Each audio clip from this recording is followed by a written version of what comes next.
청상의 과부가 된 마님이 산복의 무더운 여름날 밤에 방문을 열어버린 후 모기장을 치고 그 안에 들어 잠을 청하였으나 더워서 잠을 이루지 못하고 뒤척이며 옷을 하나씩 벗어젖히다가 알몸이 되어 이른 새벽에야 간신히 깊은 잠이 들었다. 그리하여 아직도 어두운 새벽에 서산에 기울어 걸친 달빛은 때마침 열린 안방으로 비쳐들어 모기장 속 마님의 알몸이 어슴풀의 모습이 드러나게 되었다.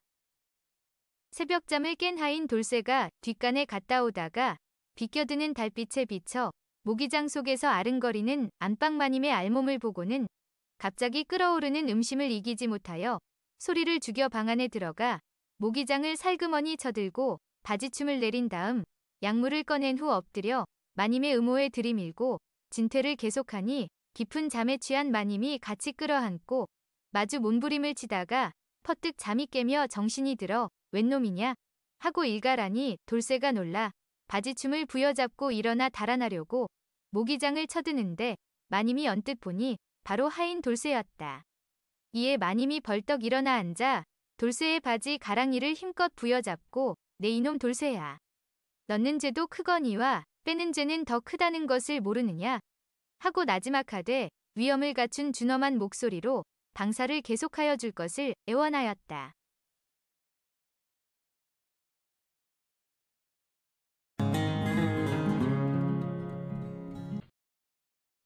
어떤 부잣집에 젊은 과부가 살았는데 언제나 유모와 함께 밤을 지냈다. 그런데 하루는 유모가 병고로 인하여 자기 집으로 갔다. 그러자 과부가 이웃집 여인에게 유모가 출타하여 혼자서 자기가 무서우니 아주머니 댁에 좀 고도쇠를 보내주시면 저녁을 잘 대접하겠으니 수직하게 해주십시오. 라고 청하였다. 이웃집 여인은 그것을 허락하여 곧 고도쇠를 보냈다. 고도쇠는 그때 나이 18이었으나 우둔하고 지각이 없었다. 그는 과부집에 와서 저녁 대접을 잘 받고 상당에서 잤는데 코를 고는 소리가 마치 천둥소리와 같았다. 그리고 아직 여자를 모르고 있는 그의 순수한 약물이 바지가랑이를 쳐들고 있었다. 코 고는 소리에 잠을 못 이루던 과부는 밤도 깊고 적적한데 그것을 엿보자 갑자기 음심이 발동하여 조용히 자기 음으로 그것을 덮어 씌운 다음 재미를 보다 음액을 배설하고는 고도쇠의 바지를 도로 입히고 자기 방으로 돌아갔다. 이튿날 저녁에 과부가 다시 고도쇠를 보내 주기를 청하자 이웃집 여인은 고도쇠를 불러서 뒷집 아씨 댁에는 음식도 많고 그릇도 많고 옷도 많으니 네가 오늘 밤 또 그 집에 갔다 오는 것이 좋겠다. 라고 하자 고도쇠는 그릇은 많이 있지만 요강이 없었습니다. 하고 대답하였다. 그러자 여인은 그 부잣집에 요강이 없다니 그게 무슨 소리냐? 하고 책망하였다. 그러자 고도쇠가 요강이 없기 때문에 어제 밤에 아씨가 저의 바지를 벗기고 저의 신두에다 대고 오줌을 싸버렸습니다. 하고 대답하였다.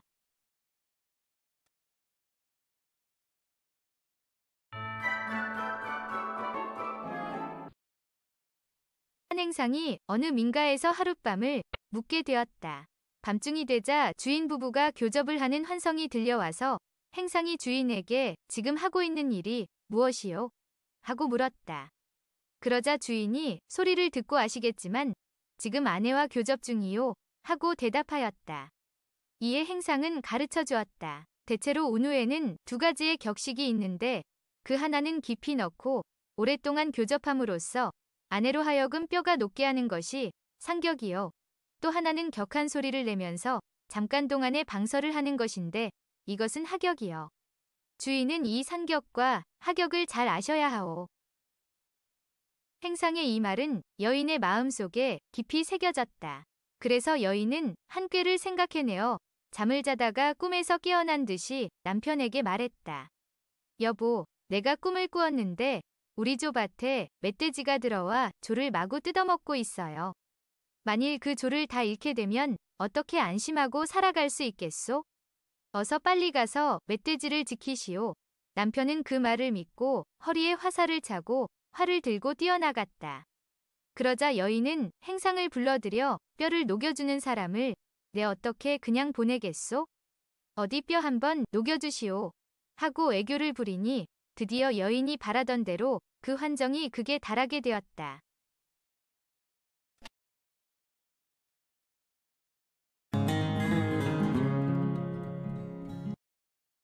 원주의 주천면에 이씨성을 가진 부인이 있었다. 이 부인은 얼굴도 예쁘고 길쌈과 바느질 솜씨도 뛰어나 사람들로부터 야무지다는 칭찬을 들었지만 젊어서 남편을 잃고 절개를 지키며 혼자 살아가고 있었다. 그런데 서쪽 마을에 사는 안씨성을 가진 사람이 집안은 넉넉하나 아내가 죽어 호라비가 되었다. 어느 날 이씨 부인은 이웃 부인에게서 서쪽 마을의 안씨가 자신을 보쌈해 가려 한다는 소문이 들린다는 말을 전해 들었다. 이에 부인은 사람을 시켜서 안씨가 언제쯤 자신을 보쌈해 가려 하는지 알아보게 했다. 그리하여 그 날짜를 알아내고는 그날 밤 친정 오라비에게 연락해 오라고 했다. 그 오라비는 나이가 많은데도 아직 장가를 들지 못한 노총각의 몸이었다. 부인은 안씨가 계획하고 있는 일을 설명한 뒤 그날 밤 오라비에게 자신의 옷을 입혀 여자로 변장시키고는 자기가 자는 방에 혼자 이불을 쓰고 누워있게 했다. 그리고 자신은 다른 곳으로 피해 동정을 살폈다. 밤중이 되자 안씨가 시킨 장정 10여 명이 들이닥쳤다. 그리고는 방 안에 누워있는 오라비를 이씨 부인인 줄 알고 보자기에 싸서 여러 사람이 받들어 들쳐매고 가는 것이었다. 안씨는 이씨 부인을 무사히 보쌈해 왔다고 안도하면서 매우 기뻐했다.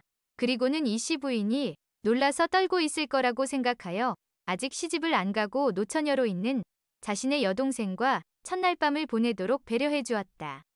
곧 안씨의 여동생이 고개를 숙이고 있는 이씨를 보고 올케 언니라 부르면서 부드러운 말로 위로하며 함께 자자고 했다.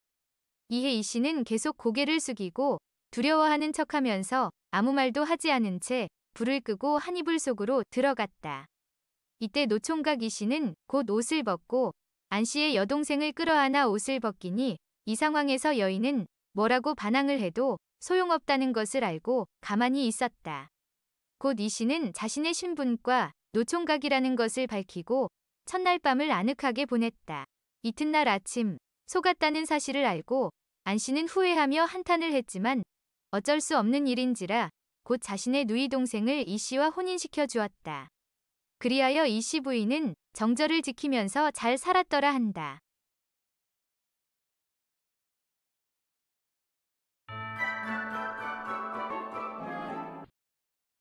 한 건어물 장수가 호라비로 동네에서도 소문난 미남인데 진작부터 이웃집 여편네들을 눈독 들이고 있었다. 그런데 한 여인은 사내들이 좋아하는 생김새인데 또한 소문난 정녀였다. 고르지 않는 게 세상인지 이와 같은 정녀를 아내로 삼고 있는 남편이 오히려 폭군인 경우가 흔히 있는데 이 집도 예외가 아니었다. 걸핏하면 입보다 손이 빨라서 여자를 때리는 것이었다. 이것 또한 이웃 간의 말거리였다. 그렇지만 참는 것도 한도가 있는지라 어느 날 이 정녀가 남편에게 말했다. 이렇게 밤낮 치고 때리기만 하면 두고 보세요. 나도 서방질을 하고 말 테니까. 말이 끝나자마자 남편은 어라 이런 년을 봤나 하고는 불문곡직하고 뺨따귀를 올려붙였다. 하지만 여인의 결심은 변하지 않았던 모양으로 지체 없이 건어물 장수에게로 달려갔다. 우리 집 왼수가 또 날 때렸다오. 너무 분해서 견딜 수가 없으니 나 당신하고 바람 피우려고 왔어요. 자, 내가 좋다고 했죠. 어서요. 맘대로 하세요. 건어물 장수로 말할 것 같으면 그야말로 호박이 덩굴째 굴러들어온 격인지라 두 사람은 한바탕 시원하게 방사를 해치웠다. 서방이 또 손찌검을 하거든 언제든지 내게로 와요. 내 실컷 위로해 줄 테니까 하고 호라비가 말하였다. 날마다 그 안가품으로 뜨거운 군것질을 되풀이하고 심한 날에는 하루에도 몇 번이고 거듭되는 일이 비일비재하므로 건어물 장수도 그만 두 손을 들고 말았다. 이봐요. 그놈에게도 나쁜 점이 있겠지만 제발 나를 봐서 좀 참아주소.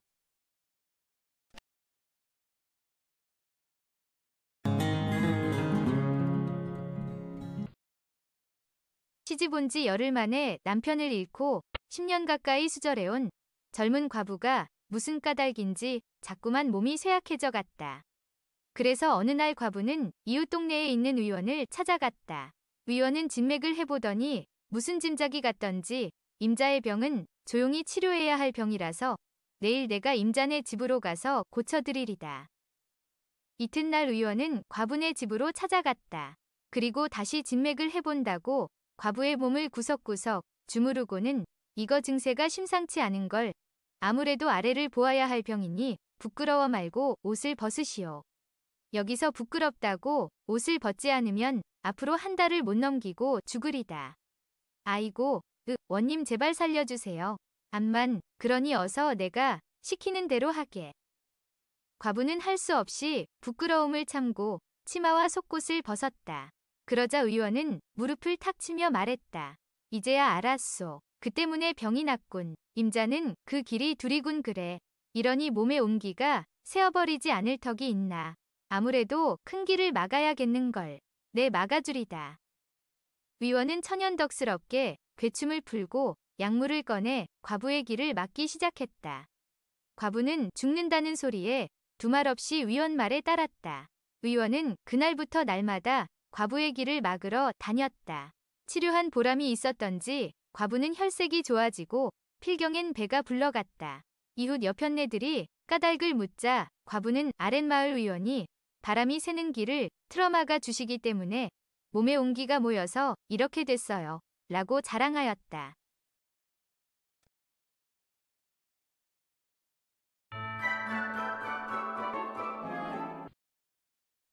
한 선비가 있었는데 집안에 얼굴이 예쁜 여종이 있어 마음에 두며 가까이 하고 싶었지만 여종 남편이 한 집에서 일하고 있어 뜻을 이루지 못했다. 그래서 틈이 날 때마다 그 남편을 멀리 심부름 보내놓고 그동안 여종방에 들어가서 즐기곤 했다. 한편 이 사실을 눈치챈 여종 남편은 항상 마음속에 한을 품고 있었다. 하루는 해가 지고 어두워질 무렵 선비가 여종 남편을 불러 조금 멀리 떨어진 곳으로 편지를 전하고 오라는 심부름을 시키는 것이었다. 여종 남편이 생각해보니 편지를 전하고 오면 제법 밤이 깊어질 것인데 그렇다면 이것은 분명 주인이 자기 아내와 즐기기 위한 술책인 듯 싶었다. 그래서 이번에는 증거를 잡아 추궁할 생각으로 주인에게 편지를 받아와서는 곧 아내가 바느질을 하고 있는 방으로 들어갔다. 여보, 주인 어른께서 아무 동네에 사는 누구 집에 편지를 전하고 오라는 심부름을 시켰는데 난 지금 갑자기 복통이 나서 갈 수가 없소. 그러니 당신이 나 대신 다녀와야겠소. 난 아무래도 따뜻한 방에 좀 엎드려 있어야 할 것 같소. 이러면서 편지를 내미니 아내는 하던 바느질을 거두고 옷을 갈아입은 뒤 급히 집을 나섰다. 이에 여종의 남편은 호롱불을 끄고 아랫목에 누워 이불을 뒤집어 쓰고 자는 체하며 가만히 기다렸다. 그러자 여종 남편의 예측은 완전히 적중했다. 선비는 여종의 남편이 심부름을 갔으니 당연히 여종 혼자 있을 줄 알고 살그머니 방으로 들어갔다. 그리고는 아랫목 쪽으로 다가와 앉아 이불 속으로 슬그머니 손을 넣고 더듬는 것이었다. 여종의 남편은 분노가 치밀고 진정할 수 없는 감정이 북받쳐 올랐지만 꾹 참으며 한참 동안 기다렸다가 덮고 있던 이불을 박차고 벌떡 일어나 앉으며 소리쳤다. 어떤 놈이 남의 방에 들어와서 무슨 도둑질을 하려고 이리 더듬느냐? 대체 어떤 놈이냐? 선비는 갑자기 소리치는 여종 남편의 말에 정신이 번쩍 들었다. 그리고는 언겁결에 기지를 발휘하여 큰 소리로 위험 있게 꾸짖기 시작했다.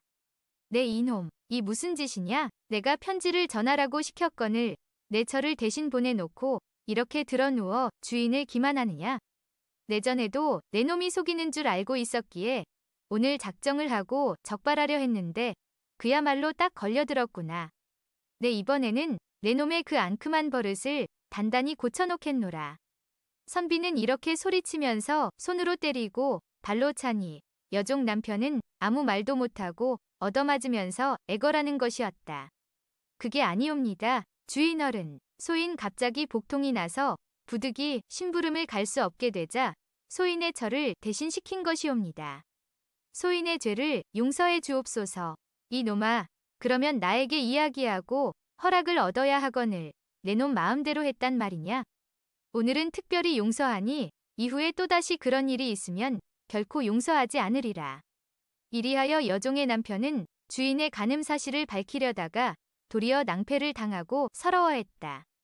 이 이야기를 들은 선비의 친구들은 그의 임기응변에 찬사를 보내면서도 씁쓸해했더라 한다.